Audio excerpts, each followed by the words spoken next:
Well, hello and welcome back to Bowtie Life. And I decided to invite y'all along on another day of experimentation. By now, some of you realize that I totally do not know what I'm doing, and maybe one day I'll have a disaster worth repeating. But anyway, I've got a couple of jars. I've got a couple of decent heads of cabbage that I got from a little local farm stand nearby. And I got a little bit of Himalayan pink salt that does not have iodine. I have a scale. I have my fermenting kit here. I even have a funnel in here. So how about we make some sauerkraut? Hi, I'm Bowtie Dave.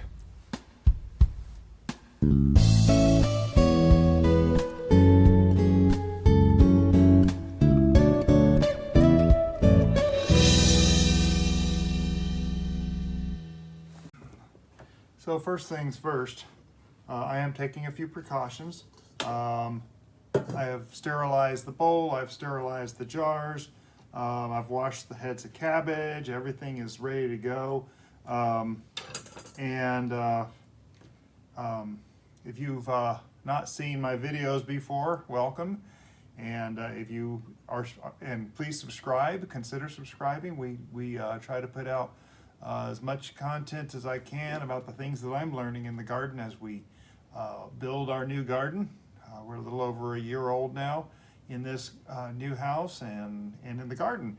And so try to share as much as I can. And if you're returning, and because you already have subscribed, I want to thank you for returning. But anyway, so the first thing we need to do is talk about what we're putting into this sauerkraut. Now, if you've had sauerkraut like you buy from the store that's been put in vinegar or other methods that are mass produced, typically you haven't had fermented sauerkraut. This is a step above. This is so much better, and it's also better for you. Real sauerkraut is. And that's what I want to be able to make. A friend of mine, Wayne, in fact, I was hoping the first time I did this, I'd have his assistants teaching me. But he is unavailable at the moment because we are at Christmas time. It's actually raining outside right now, which is why I'm inside. And decided it would be a really good time to do this. So I consulted with Mrs. Bowtie, and we both decided, yeah, it's the day to do it. So, first things first, we're doing, with the sauerkraut, we're doing what's called lacto fermentation. It's the Lacto Bacilus assisted fermentation. And what that means is the Lacto Bacillus is the bacteria that is responsible for the healthy fermentation of the cabbage, and this is cabbage, into the sauerkraut. And it is very healthy. It's very good for you. It's good cabbage too. But trying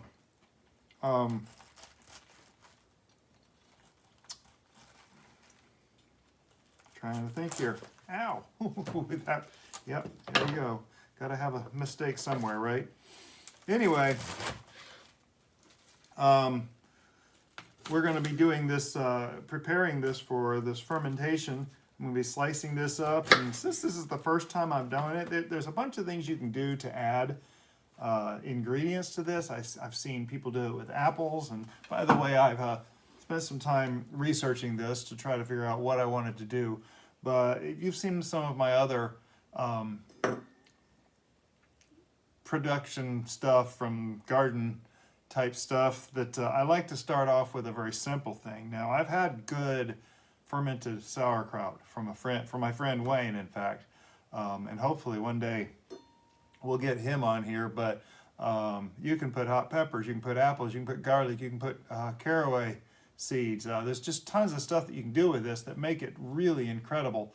But today, we're keeping it simple because I ain't that smart. I'll admit it. What I'm doing here is I'm going to use the food processor. It has a mandolin blade in here that cuts into nice uniform slices, and I'm going to use that to get my cabbage done in a nice orderly fashion so that my OCD will be happy. Whatever. But I am getting this slice to a point where it will actually go through the little chute on this food processor. And not very hard. I don't know if I'm going to be able to get 2 full quarts out of this. I don't think I am. One of the biggest things that I see is that this stuff condenses down quite a bit as it's being processed, and so we'll have to see how much we get out of this. This is not very big heads of cabbage, so again, it's my first time. I've never done this before. These are not from my garden, though I do have some cabbage growing. I was at a farmer's stand here locally and thought, you know what? I was buying some tomatoes and stuff and looked over and thought, you know what? Those cabbage looked really good. So I got 2 cabbages. I'm probably gonna, I think I might wish I had more, but I'm gonna stick with 2 cabbages. But again, this is new to me. And we need to figure out, nope. We need to figure out how to do this, because I really want to make this a part of my future health plan. I've really been so impressed by what I've seen of cabbage and the health benefits. And so we have, right at 1,000 grams of cabbage here, which I'm pretty sure is going to fit into a single quart jar once all is said and done. So maybe this will be better than I thought it would be. So I think it's 900 some odd grams in a quart jar. So it seems like a lot. Now we're going to be putting the salt in with this cabbage. And people, this is a super simple recipe. It is cabbage and salt. That's it. I'm not going to start off with anything fancy. I just want to try cabbage and salt, very basic, and see if I can get this to work. I know I can. This Lacto Bacilus that does the fermentation is everywhere. It is all over. It's a healthy bacteria. It's something we need to live. In fact, I've said this before, but they're pretty certain that the human body has 1.2 to 1.7 times more non-human cells in it from bacteria, fungus, and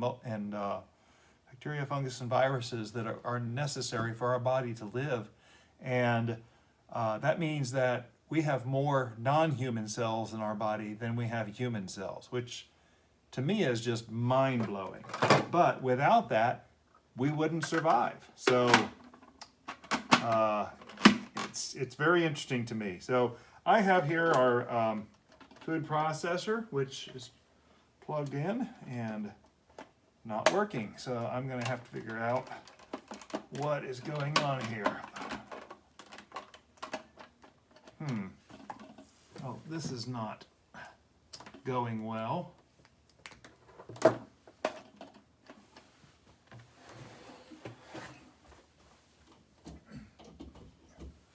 So first things first, check your equipment. All right. Oh, that's it. Okay, we have to have that in there. All right, so that's working. Okay, so I'm going to just start doing this.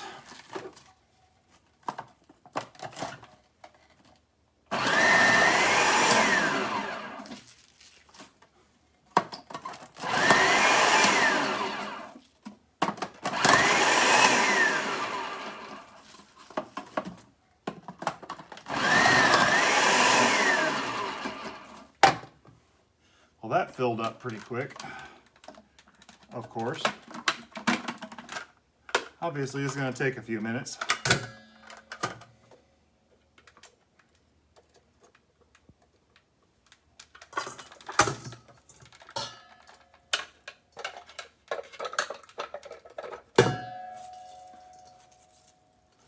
I do like the consistency, though.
Quick work. Now you'll notice I saved a few leaves on the from the outside here. Those will become important here in a little bit. Okay, so I measured this before, so it's about 1,000 grams. Now here's the thing. The recipe on this is a little bit important to get correct. Now, me being new, I am, first of all, many of you already know, I'm not the cook. I'm not the person to do recipes. I can get by in the kitchen, I can survive. I've survived for a bunch of years.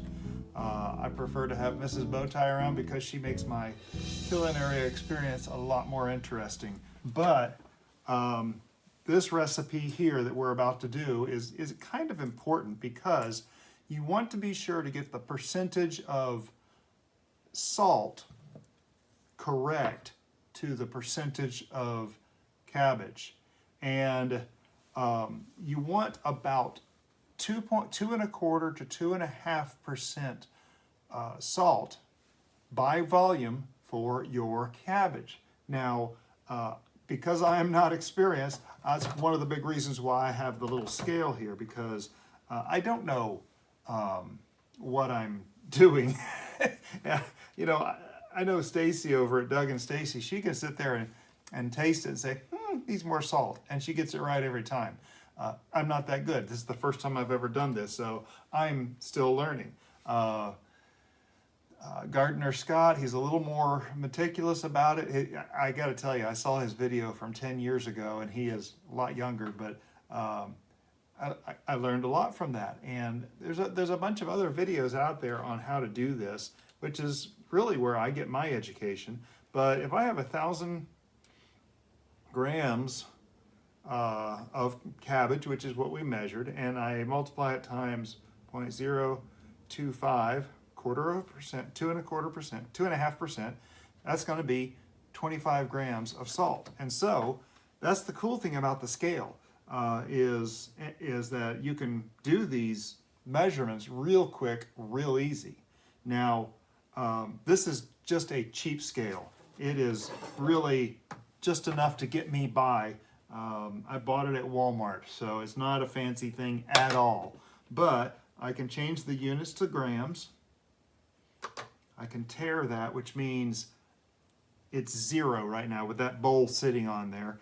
And I'm going to put in 25 grams of salt-ish. And it's good to measure this out ahead of time. That's 30 grams. That's a little much. And so I'm going to put a little bit back. This is a clean bowl, of course. There's 26. So remember, it's 2 1/4 to 2.5%. And so anything below 2.5%. Now, if you get too close to that and over, there is some leeway there. It is not like you have to have it to the grain of salt. And some people will use pickling salt. You do not want to use any salt with iodine, no iodized salt at all. The iodine will kill this process. And so basically, what we're doing is we're taking our 25 grams of salt and we're going to be mixing it in here with this cabbage. And we're going to massage it in. Now what happens is, now if you've seen my fermented hot pepper sauce, you saw me add brine to it. Well, the cabbage actually has the water in it. It's actually already got enough water, supposedly, and we could add a little bit of water if we need to, but supposedly it's got enough water in it to do its own fermentation. And what's going to happen here is we are going to allow the salt to make the cabbage release its own water, because it does have a lot of water in it. So we're going to take this, we're going to put it in here. I'm going to cover it with a towel. We're going to let it set for a little while. And after about half an hour or so, I'm going to come back here and I'm going to do the exact same thing I just did, just massage that salt in. And we're going to start seeing that the salt is going to start pulling the juices out of that cabbage. Okay, so it's been a little over 30 minutes since I did this. Actually about 38 minutes to be exact. And I wanted to show you one of the tools in this fermentation kit, which becomes important for using when making this type of sauerkraut, from what I understand. And that is this packer. Now, this is a certain kind of wood. You notice one end is bigger than the other. This is for large mouth jars. This is for small mouth jars. It allows you to pack in the sauerkraut into one of the quart-sized jars. I have two jars sterilized, but I think that this is all going to fit into one jar. So anyway, I'm going to go in here and massage this again. First thing I want to see is any juice releasing. And oh yeah, looky there. There is a little bit of juice starting to release. So the salt is starting to take effect. Basically, I'm going in here again and massaging a little bit. This is 38 minutes after the last time I did this.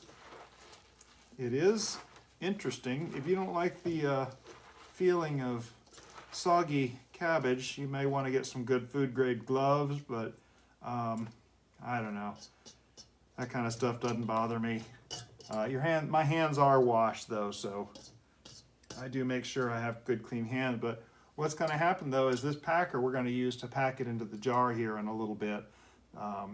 So anyway, just kind of massage it around a little bit, make sure that salt is all mixed in, because that salt becomes important, and we have to have that everything underneath the brine solution, which makes better lacto fermentation processes, which are healthy, of course, and is what we're looking for.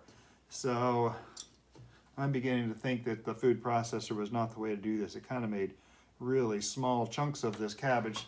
So we might have to consider using the mandolin next time and do thicker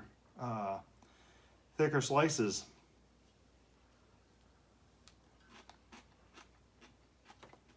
It's still crunchy though. All right, let's give it a little more time. Okay, so it's been a little over half an hour since the last time I did this. does appear to be shrinking down some. Oh, I should have checked the amount of liquid first. Let me just pack it back the way it was and see. Yeah, there's a bit more liquid in there now. Look at there. So it's getting more and more liquid. When we get to the point where we pack it in the jar, so this is an hour and 15 minutes about, maybe a little more, since we first put this in here. So when we start packing it in the jars though, it will be, should be enough liquid to pack the cabbage underneath the level of the water. So we'll put a weight on top of it to ensure that. If it doesn't go under the level of the water in the beginning, I've heard it said that it's not a big thing if it's close, because it will settle down and extract more water out pretty quickly. So we'll just have to see where this goes. All right, so it's been not quite 2 hours, but it's certainly been over 90 minutes since we started this sitting process, and it is time to pack this into a jar. And I have here 2 jars that were sterilized. All I did was I boiled some water in a teapot. I set it inside this dish here, poured the hot boiling water over this. I poured the boiling water over the little weight that we're going to use here in a minute, and the little fermenting lid. Oh, one thing I did want to note, we're down to the bottom of our fermenting kit, and I don't think we've ever used all 4 lids at the same time, but it does say a big warning. Be sure you pinch the top to open that opening in the top of the lid before you use it. And I just happened to notice, fortunately, that this one had not been opened yet because it was at the bottom of the little container and we hadn't got there yet. So anyway, we're going to just simply pack this in here, and I'm using a funnel so I don't get the rim all nasty. But pack this in here, and now the packer I was talking about a little bit ago, for me it was 40 minutes ago, for you it was just moments ago, and you see how far down that pressed. And I can already tell we're going to have enough liquid in here. We're not going to need to add any other than what was naturally in the cabbage.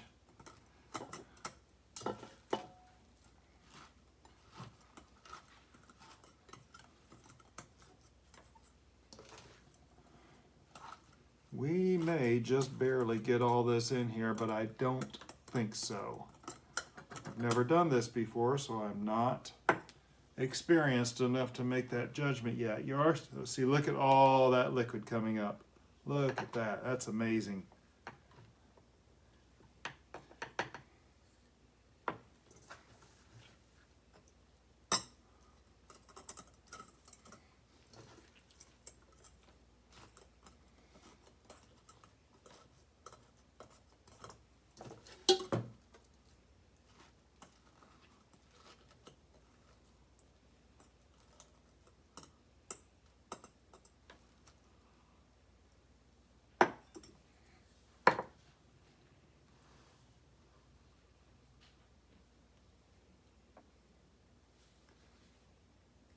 Now you want to fill up just below the neck. I've heard inch, I've heard 1.5 inches, I've heard 1/2 inch of head space. Oh, I'm forgetting about my weight. So yeah, I guess I needed 1.5 inches of head space. But you can see there is plenty of liquid in there. And then we simply take this sterilized weight, put it on top to hold everything down. Now I did save these cabbage leaves in case I needed it to hold it down, but it turns out I don't need it, so I think we're good. There is just enough in there for me to go with my dinner tonight, and this is ready to go on the shelf. So there we go, our first sauerkraut fermentation all set up. There we are. And this fermenting lid, again, we don't shake it or anything. Oh, you know what? I did forget to get any air out. Doggone it, I don't see any air in there. I even brought out a chopstick to do that with, didn't I?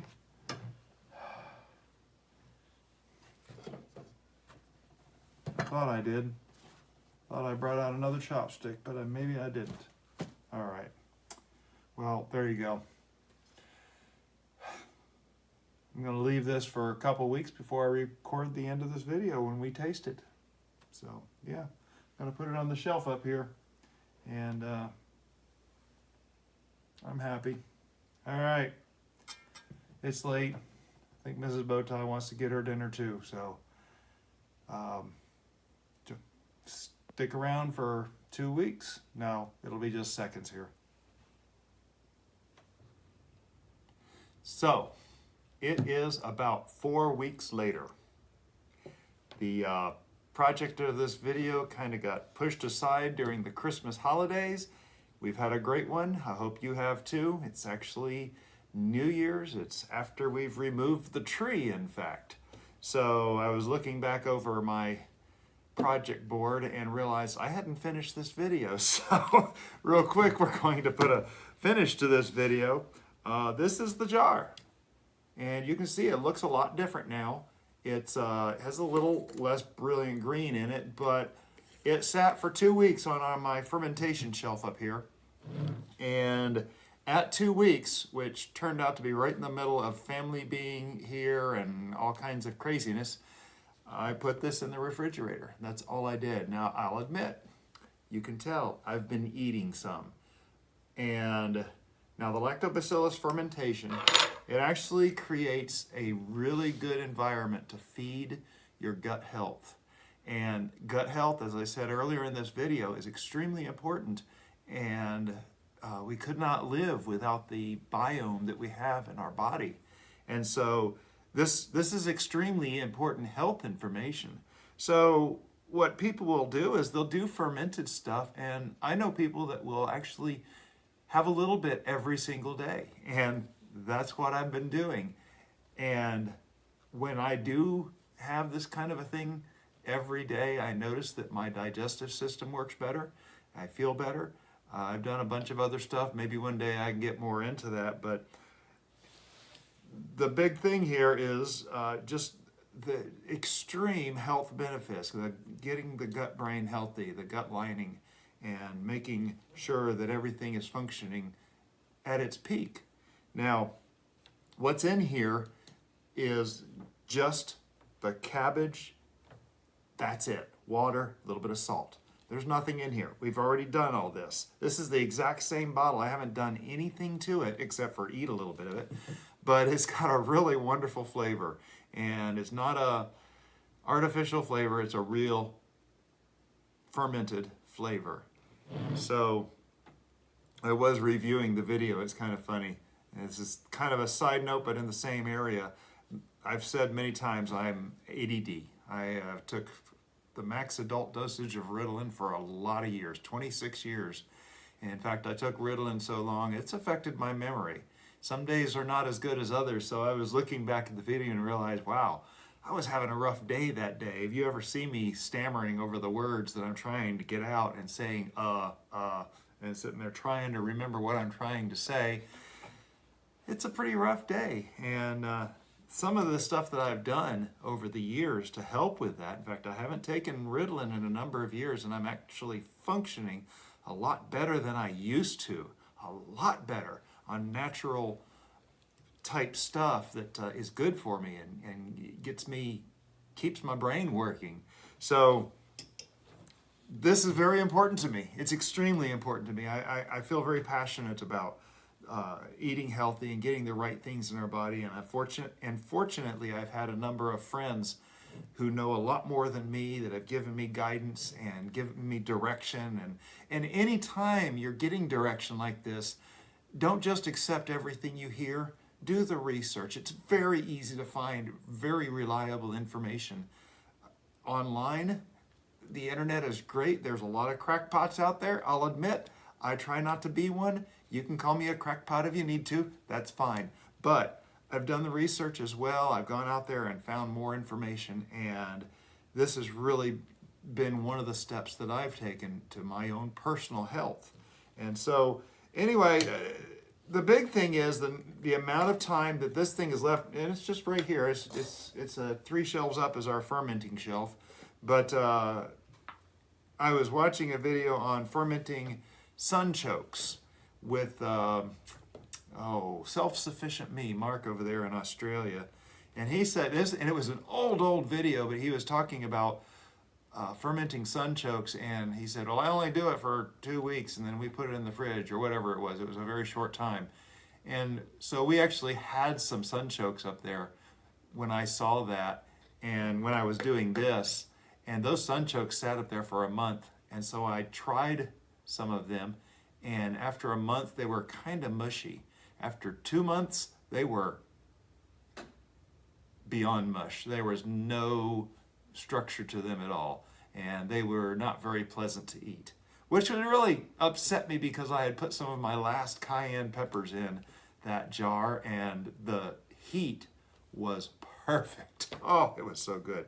But I took note and decided, okay, so they say do this anywhere from a few days to a couple of weeks. You don't want to do it too long because it will, if the sunchokes are any indication, they will lose their structure and become mush. And that's not good. So after 2 weeks, I put this in the refrigerator, and it's been in the refrigerator ever since. And so almost every single day, I'll just come in here with my afternoon snack and get a bite or two with a fork. And the great thing is, this has been in the fridge for another 2 weeks now, and it actually has a lot of the structure. It's still kind of crunchy, and it has a very pleasing structure. And from the first time I tried sauerkraut, real sauerkraut, I liked it. And I think there may be for some people a learning curve to learn to like it. But for me, oh my goodness, I love this stuff. And now that I've been having a little bit every single day, I crave it. I actually come around to this time of day, which is 2:30. It's the time for my afternoon snack. I get a yogurt, a piece of fruit, and now a bite of this.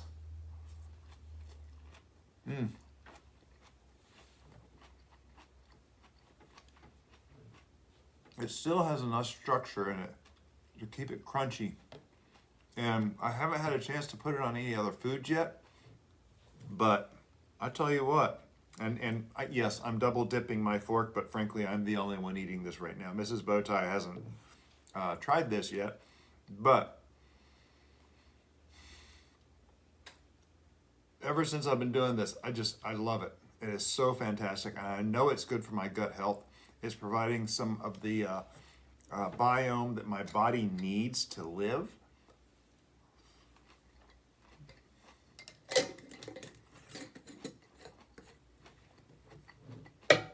It's providing biome that my brain needs to live. All the membranes in the body have biome on them, and this is just putting in the good stuff. I've got stuff stuck in all my teeth, so sorry if... Oh, yeah, I love this stuff. I'll come in and I'll get 2 bites of this. And here's the interesting thing. There's a time of the day when I start craving it now, just because it's the time of day that I've generally been getting it. But it's not addictive. Something that's addictiveness to me is a sign that it's probably not good. I mean, let's be obvious.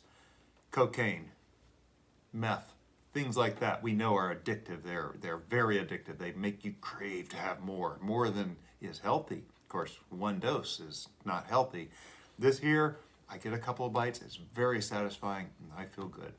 And so, in my journey to health, and I've had quite a journey to health that includes help with my diabetes and ADHD, and just general joint health, this has become very important. Some kind of fermented products in my diet, whether it's pickling or this now. I'm actually about to go get another round of sun chokes, and hopefully we can finish that video that we started with cousin Bowtie Mark and share some of those fermented sun chokes with you as well. But yeah, so there we go. Sauerkraut, good stuff. Now, as I said in the beginning of this video, I don't know nothing about it. This is the first time I ever made it, and I feel good because it was good. It was very exciting. And I'm ready to try some other stuff now. I'm ready to look at, I want to put hot peppers in this. Some people, I said earlier about putting apples in it. Stacy, can't think of her. I said the name of the channel earlier. Anyway, she put apples in some. I just can't imagine all the interesting stuff you can put in there. Garlic and onions, you can put various peppers, you can put even sweet peppers or chilies or both. It's endless what you could do with this and make a great mix and just add flavor to this. I'm looking forward to hot chilies to add to this, and it's gonna have to depend on which chilies start producing out there first, but that's one of the early things I'm gonna do. We're also gonna be growing our own cabbage. Yeah, that'll be coming too. So if you've just happened along our channel, please subscribe. We are trying to grow our community. This is actually just really my own personal log of what's happening and so forth. This video started in December 11th, and now here we are, first week of January, and I'm finally finishing it on Friday. What is this, the 5th, 6th? It's January 6th. So right at 4 weeks, just under. And so my own personal log of what I've done, I go back and look at these. You'll notice there's a lot of indexing in the description, and that is as much for me as anyone else. You are welcome to join along. I'm just sharing what I'm learning, and I think it's interesting to learn. I think we all always need to be learning, and so subscribe if you haven't subscribed yet so you don't miss more. Those of you who have subscribed, thank you so much. I appreciate that more than I can say. The people who watch our videos, people that put thumbs up on our videos, people that share our videos on social media, all this is just very appreciated. It helps grow the community. Maybe one day we'll have a sizable community that can share information and help each other learn. But this is just my process of learning and things I'm going through to figure out. Growing in the garden and eating my harvest and all that. So all that being said, join us for the next video. We got a lot of stuff planned here coming up, and the idea board is full. Yeah, lots of stuff coming up. So all that being said, thank you for stopping by, and have a blessed day.